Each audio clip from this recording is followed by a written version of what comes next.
नाज़रादाब, आज खबर दोपहर में हम बहुत ही खास मौजू पर बात करने वाले हैं। मैं हूं आपके साथ हिना जुबैर। नाज़रीन, आज हम बात करेंगे कि क्या नौकरियां जो हैं वो कम हो रही हैं, बेरोजगारी बढ़ रही है। इस सबसे ज्यादा तशवीशनाक बात यह है कि एक रिपोर्ट के मुताबिक लोगों में अब नौकरी की चाह नहीं है, और सबसे अहम बात यह कि खवातीन की तादाद, खवातीन का फीसद इसमें सबसे ज्यादा देखा जा रहा है। इसी अहम मौजू पर आज हम बातचीत करेंगे। हमारे साथ दो खास मेहमान रहेंगे, उनसे हम जानने की कोशिश करेंगे कि अगर ये सूरत हाल है, अगर रिपोर्ट ये कहती है, तो फिर इसके लिए अभी से क्यों ना कुछ किया जाए। चलिए शुरुआत करेंगे खबर दोपहर की।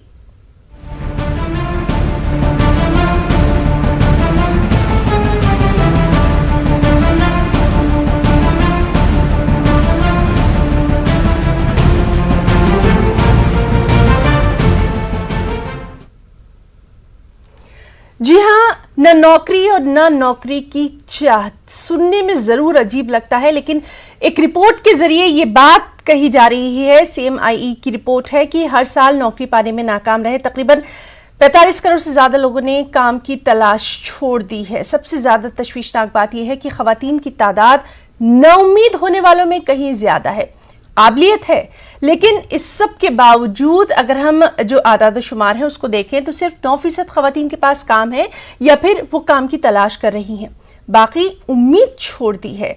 आखिर इसकी क्या वजूहात हैं, इस पर हम बात करेंगे। इसका सिद्देबाब यानी हल जानने की कोशिश करेंगे कि मुलाजमत की चाह वाकई नहीं है या फिर मुलाजमत के मौके नहीं है, कहां आके रुके हैं रास्ते। चलिए हम इंट्रोडक्शन करवा देते हैं, तारुफ करवा देते हैं। हमारे साथ इस वक्त मौजूद हैं महेश वर्मा जी, जो कि बीजेपी से हैं, बीजेपी के लीडर हैं। साथ ही साथ हमारे साथ रहेंगे असितनाथ तिवारी जी, जो कि कांग्रेस के स्पोक्स पर्सन हैं, और हमारे साथ रहेंगे बहुत ही खास मेहमान प्रोफेसर मसूद अहमद साहब, जो कि माहिर माशियात है, इकोनॉमिस्ट है। अपने तीनों खास मेहमानों का हम यहाँ बहुत इस्तकबाल करना चाहेंगे, और आज हम यहाँ पर ये जानने की, ये समझने की कोशिश करेंगे कि ये जो रिपोर्ट आई है इस पर कितनी तशवीश की ये बात है, कितनी जल्द से जल्द इस जानिब हमें समझने की जरूरत है। महेश वर्मा जी, हम आपसे ही शुरू करना चाहेंगे, क्योंकि लगातार हम देख रहे हैं कि बहुत सारी स्कीमात की शुरुआत की जा रही है, रोजगार के बेहतर मौके होने की बात की जा रही है, लेकिन इस तरह की जब रिपोर्ट्स आती हैं तो किस नजरिए से आप इसको देखेंगे? क्या वाकई आपको लगता है कि नौकरी जो है, बेरोजगारी बढ़ती जा रही है, मौके नहीं है, लोगों में कहीं ना कहीं एक नेगेटिवनेस, मायूसी देखी जा रही है?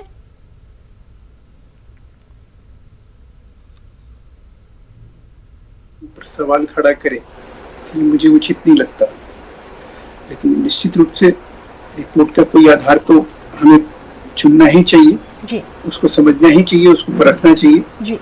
जैसे पेंडेमिक शुरू हुआ, और पेंडेमिक शुरू होने के साथ ही जिस तरह से अंतर्राष्ट्रीय मुद्रा कोष और विश्व बैंक और तमाम फाइनेंशियल इंस्टीट्यूशन जो है विश्व की, उनकी आशंका थी, और उनकी आशंका कोई निर्मूल साबित नहीं हुई कि 30% ग्रोथ रेट नीचे जाएगा जी।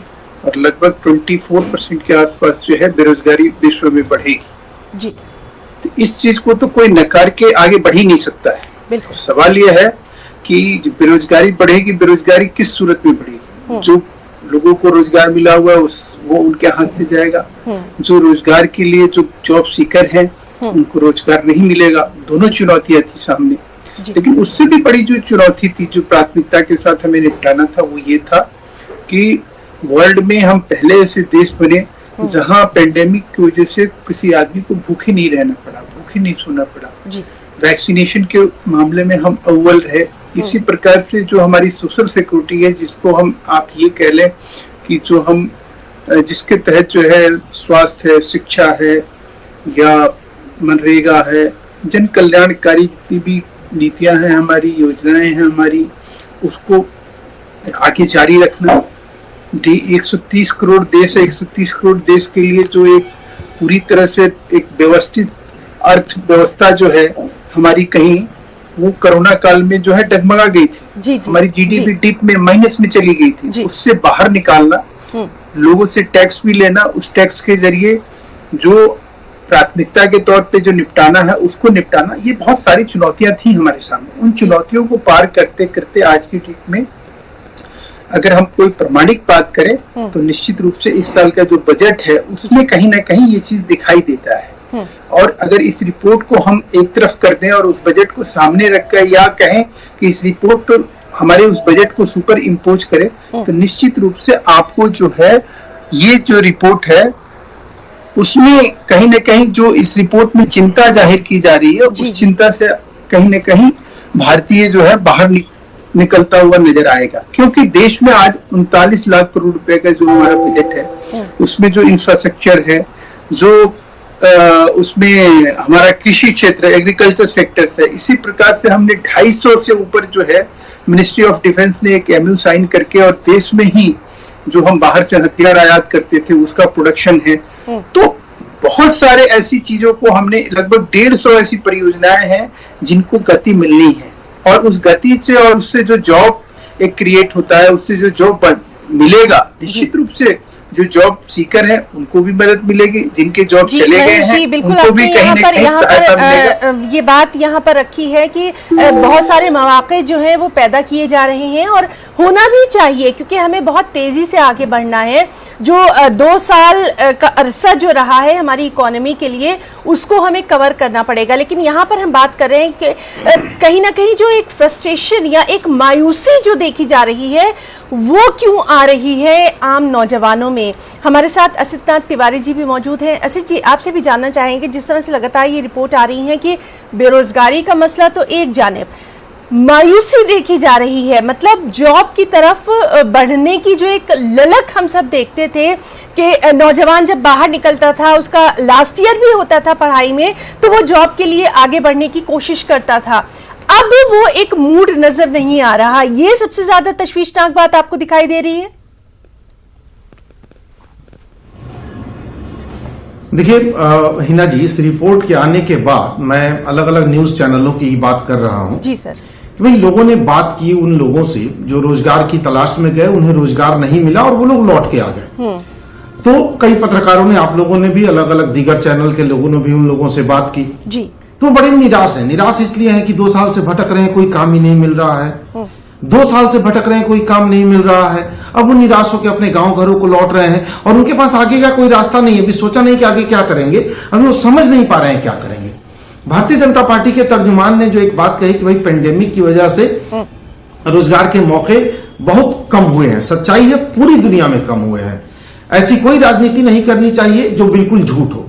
उन्होंने बिल्कुल सच्ची बात कही कि पेंडेमिक की वजह से सिर्फ भारत में ही कम नहीं हुए, पूरी दुनिया में अर्थव्यवस्था लड़खड़ाई, पूरी दुनिया में उद्योग धंधे बंद हुए, रोजगार के मौके कम हुए।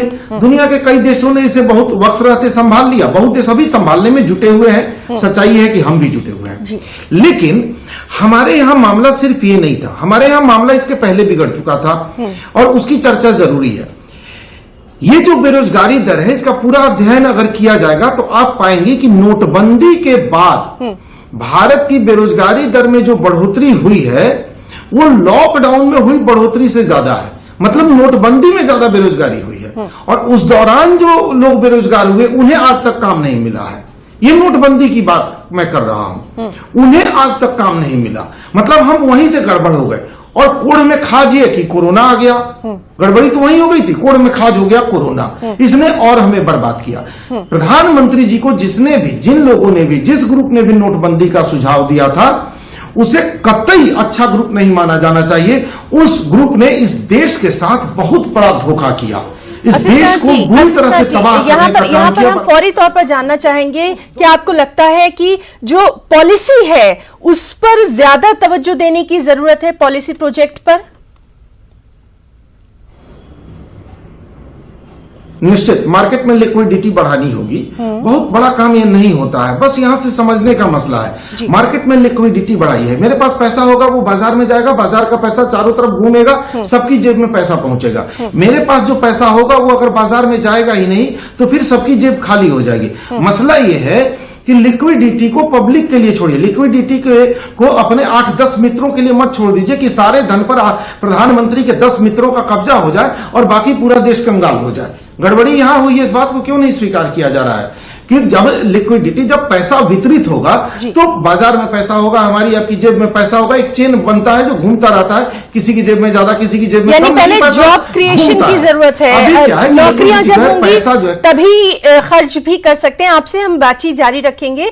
प्रोफेसर मसूद अहमद साहब भी हमारे साथ मौजूद हैं, इकोनॉमिस्ट हैं, उनसे जरूर हम ये समझने की कोशिश करेंगे। सर, जब से ये रिपोर्ट आई है तो इसमें एक बात तो ये सामने आई है कि जॉब को लेकर लोगों में कहीं ना कहीं एक नेगेटिविटी, मायूसी देखी जा रही है। सबसे ज्यादा एक खतरनाक जो रुझान सामने आ रहा है वो ये आ रहा है कि जो हमारी खवातीन, जो महिलाएं थी, वो कहीं ना कहीं बहुत ज्यादा पिछड़ती जा रही हैं। हालांकि हमारी इकोनॉमी में उनका बहुत अहम हिस्सा होता है। किसी भी मुल्क की इकोनॉमी को आगे ले जाने में मुल्क की खवातीन की अहम भागीदारी होती है। ये अब कहीं ना कहीं पिछड़ता दिखाई दे रहा है। क्या आप इसकी अहम वजह मान रहे हैं? क्या माहौल जो है वो साजगार नहीं है या फिर चाह खत्म हो गई है? मैं समझता हूँ कि आपका जो क्वेश्चन है बहुत ही इम्पोर्टेंट है, क्योंकि बात ये है कि तकरीबन हम 30-35 साल से पढ़ा रहे हैं कॉलेजेस में इकोनॉमिक्स, बिजनेस एडमिनिस्ट्रेशन और एडमिनिस्ट्रेटर के लिए। इसमें हम आमतौर पे देखते हैं कि जब इकोनॉमी की बात होती है, अगर हम हमारे कंट्री को अगर डेवलप बनाना है तो 2-3 चीज़ों का ख्याल रखते हैं हम लोग। इनइक्वालिटीज की बात करते हैं। एक इनइक्वालिटी होती है, इनकम इनइक्वालिटी होती है।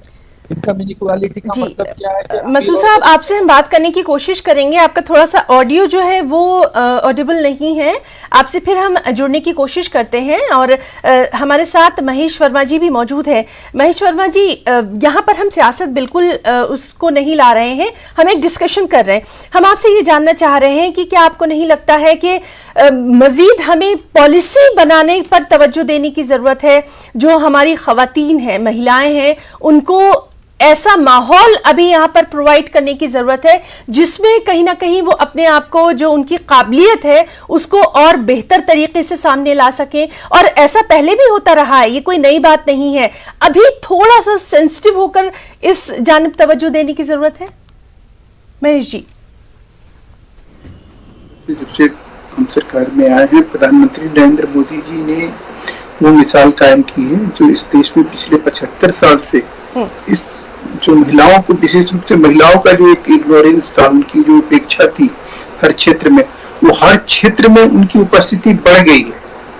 आज जो मायूसी की आप बात कर रही हैं, मुझे लगता है कि जॉब से हो सकता है कि मायूसी हो, लेकिन और क्षेत्रों में उनकी प्रगति आप देखिए। या वो बिजनेस में कहीं जा रही हैं, या अपना सेल्फ हेल्प ग्रुप की तरफ वो चीजों को बढ़ा रही हैं। उनसे जो है इस देश को कहीं न कहीं एक भरोसा मिल रहा है, एक ताकत मिल रही है। आज की डेट में हम उस मायूसी को, इसीलिए मैंने कहा कि आधा गिलास पानी और भरा हुआ है, आधा गिलास खाली है, आधा गिलास खाली बता देने से काम नहीं चलेगा। काम इस बात से चलेगा कि उस चीज को भी देखना पड़ेगा कि सवाल यह है कि अगर कोई आप किसी स्वरूप को और किसी भी चीज को बता रहे हैं तो उसके बताने का जो एक आधार है, जो उसका तर्क है, उसका लॉजिक है, वो समझ में आना चाहिए। सवाल है कि यूपीए सरकार जब थी, 10 साल में देश के सबसे बड़े, वर्ल्ड के सबसे बड़े इकोनॉमिस्ट प्राइम मिनिस्टर लेकर आई कांग्रेस। 14 लाख करोड़ से ऊपर का बजट नहीं लेकर आए। आज वही देश है जो 39 लाख करोड़ के आसपास जो है अपना एक्सपेंडिचर यानी खर्चा कर रहा है देश के ऊपर।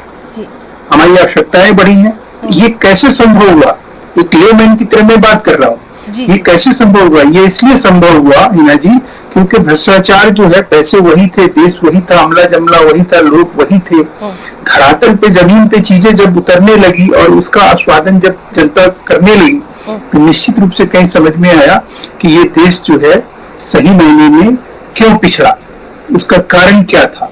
अब आज की डेट में मैं मानता हूं कि 100 करोड़ पे 1000 की एम्प्लॉयमेंट होती है, जॉब जनरेशन होता है। जॉब की यहाँ डिफिनेशन जो तय की गई वो सिर्फ इसलिए ये कही गई कि वो नौकरी पेशा होना चाहिए। कहीं आप किसी ऑर्गेनाइजेशन में नौकरी करते हैं, उसी को जॉब करार दिया गया। ऐसी सोच और ऐसी मानसिकता को मैं समझता हूं वर्ल्ड में कहीं भी एफिलिएशन नहीं मिलता है, एक्सेप्ट दैट कि यहाँ राजनीतिक कारणों से इस तरह की चीजों को उछाला जाता है, बार बार इसको महेश्वर दिखाया जाता है। इसके हमारी बातचीत जारी रहेगी क्योंकि हमारे साथ इकोनॉमिस्ट भी मौजूद हैं, उनसे भी हम थोड़ा सा हालात समझने की कोशिश कर रहे हैं।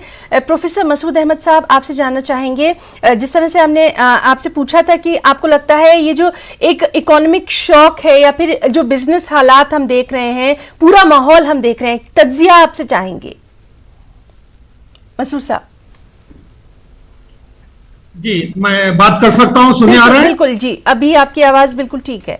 जी सर, आ रही है आवाज? जी सर, प्लीज कंटिन्यू। देखिए, बात यह है कि मैंने कहा कि जहां इकोनॉमिक डेवलपमेंट की बात होती है तो हम दो पैरामीटर्स देखते हैं इकोनॉमिक्स में, एक इनकम इनइक्वालिटी और एक जेंडर इनइक्वालिटी। जी सर। जेंडर इनइक्वालिटी का मतलब ये है कि जो मेल और फीमेल में अगर इनइक्वालिटी अगर है तो इकोनॉमी को आगे लेकर जाना बहुत ही मुश्किल हो जाता है। अगर आप नेशनल सेंसस देखे हैं तो हिंदुस्तान की जो पॉपुलेशन है 140 करोड़, जिसमें से 51% लोग मेल है और 49% क्या है, फीमेल है। अगर आप जब इकोनॉमी को देखते हैं तो सिर्फ क्या 18% कंट्रीब्यूशन फीमेल का है। बिल्कुल जो 100 रुपए अगर इकोनॉमी में आ रहे हैं तो जो फीमेल का जो कंट्रीब्यूशन है सिर्फ वो 18% है। अगर आप वर्ल्ड एवरेज देखेंगे तो पूरी दुनिया में जो 193 कंट्रीज है वहां का जो वर्ल्ड एवरेज है वो 36% है। तो इसका मतलब ये है कि बाहर के मुल्कों में जो लोग, एक औरत अगर 2 रुपए कमाती है तो यहाँ हिंदुस्तान में 1 ही रुपया कमा रहे हैं।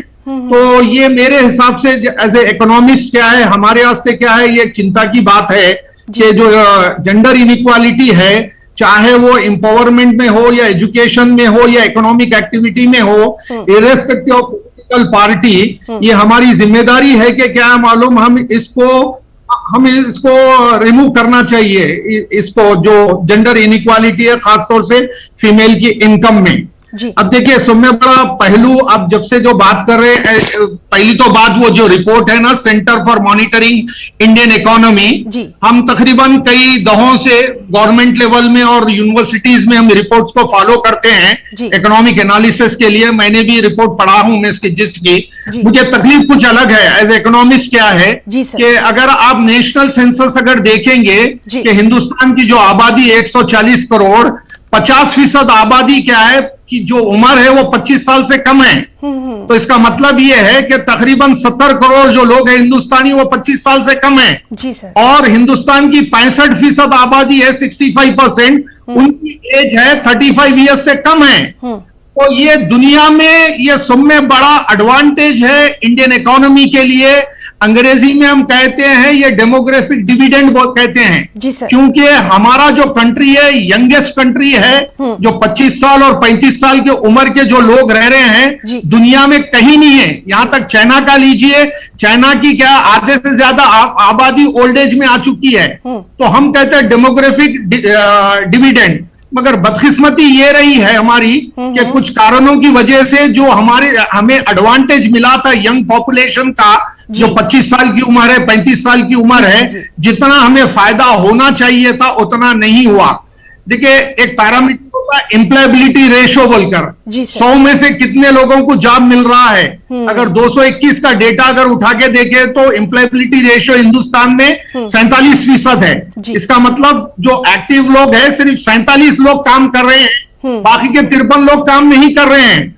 तो उसके लिए कई कारण हैं। यहां पर क्या है मालूम कि ठीक है, जो इकोनॉमी की बात हो रही है वो 3.945 ट्रिलियन है, 39,45,000 करोड़ की हमारी इकोनॉमी है, वो टोटल इकोनॉमी की बात ठीक है। मगर उसके साथ क्या है, और एक रिपोर्ट मैकेंजी वाले एक रिपोर्ट दिए हैं कि मैकेंजी का कहना यह है कि जो दुनिया की नंबर 1 इदारा है मैनेजमेंट कंसल्टिंग में, उन्होंने कहा है कि हिंदुस्तान को 2030 तक 9 करोड़ ज्यादा लोग आ जाएंगे नौकरी के लिए, 9 करोड़ लोग आएंगे 2022 से 2030 तक।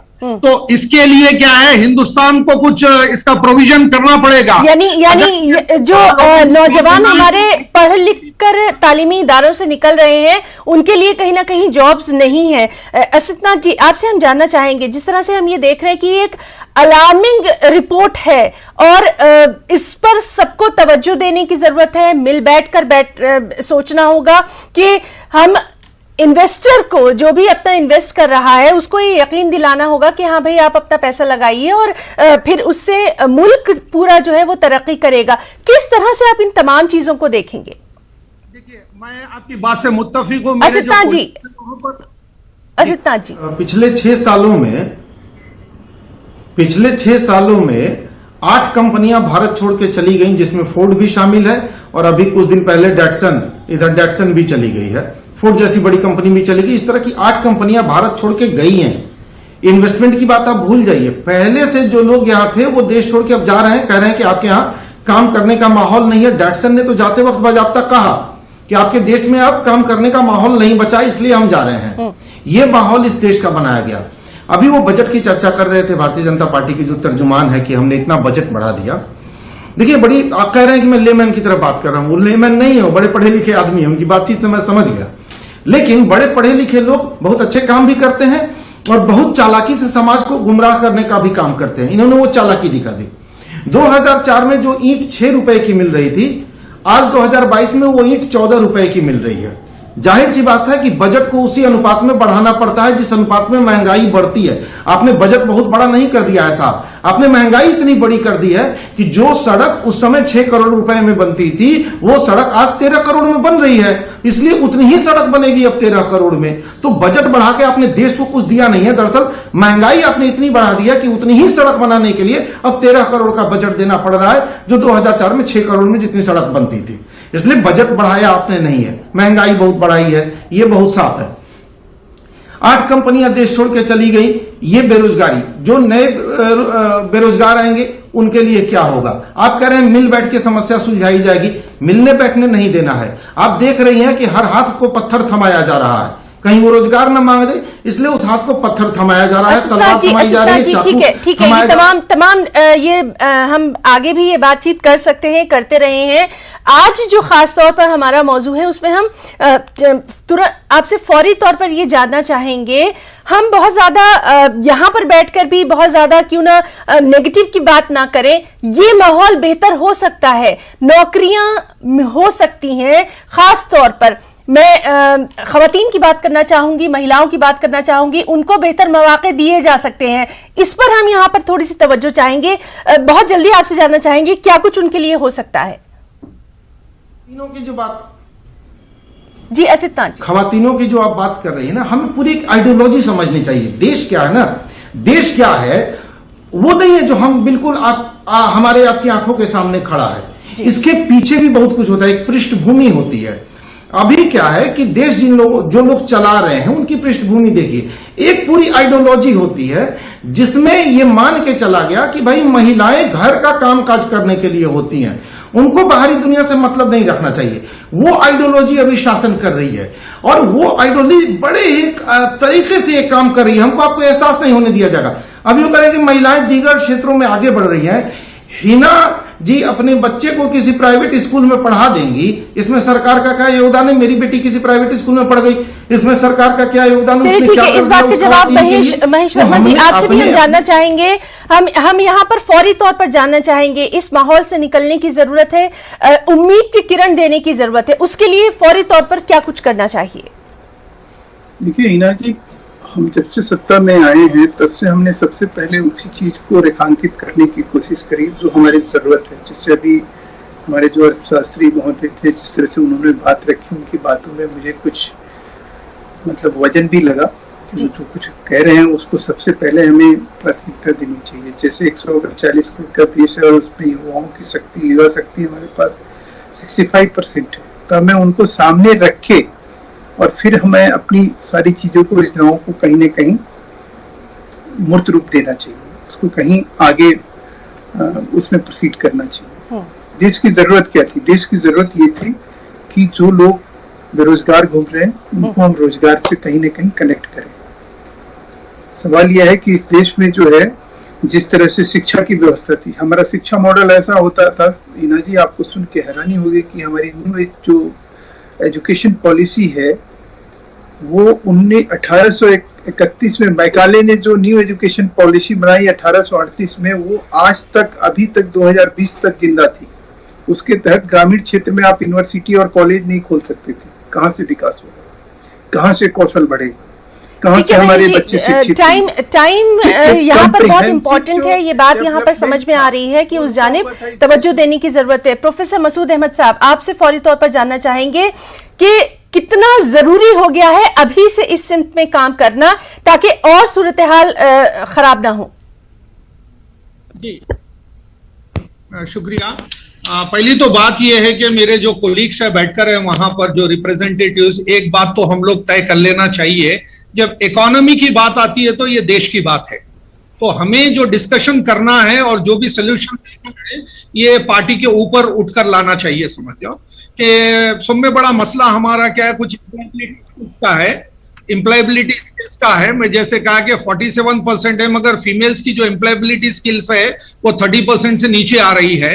तो हम सबको मिलकर ये काम करना चाहिए कि जो वुमेन एम्पावरमेंट का जो मामला है, चाहे वो एजुकेशन का हो या स्किल्स का हो या जॉब अपॉर्चुनिटीज का हो, क्योंकि मेरा ताल्लुक साउथ इंडिया से, मैं हैदराबाद में हूँ। जी बिल्कुल, बहुत ही माजरत के साथ मैं अपने तीनों मेहमानों का यहाँ शुक्रिया अदा करना चाहूंगी। एक ऐसा मौजू है जिस पर हम मजीद आगे भी बात करेंगे, बहुत ही हसास मौजू है, वक्त अब हमें इजाजत नहीं देता। असदनाथ तिवारी जी आपका, महेश वर्मा जी और प्रोफेसर मसूद अहमद साहब, आप तीनों का हमारे इस खास प्रोग्राम का हिस्सा बनने के लिए बहुत बहुत शुक्रिया। खबर दोपहर में इतना ही, आदाब।